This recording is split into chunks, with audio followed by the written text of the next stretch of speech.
Kagat niya. Lagyan ko ng mga ano. Ha? Lagyan ko yung mga kapusa. Tumigit! Kakalagay ko lang yan. Kanina. Kanina. Naglagay ko, binuksan ko na yan eh. Ito? Ah, naglagay ka ulit? Binuksan ko yan. Ah, Walang sobrang bundat na yan mga yan. Ma-overfeed natin yung mga pusa.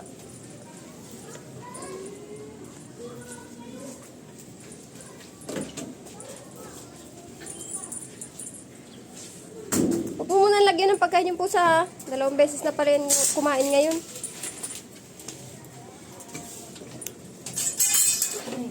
Ba't mo nilagyan? Sana inubos mo muna yung nandito.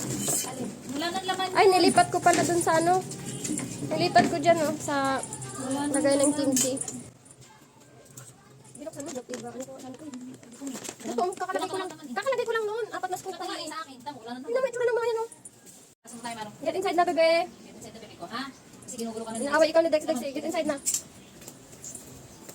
Para si ate mo. Sumbuka kay ate, ha? Kita na kasi yung pusay, gado din yung pusay. Tapos na yan sila. Tapos na yung plate nila. Tapos yung plate nila? Bubuhos mo nga.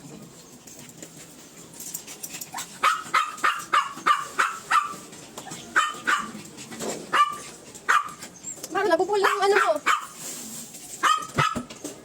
Bakit lalo, Maro? Nabupul na yung ano niya. Ba't parang may sabon pa ba? Ang pang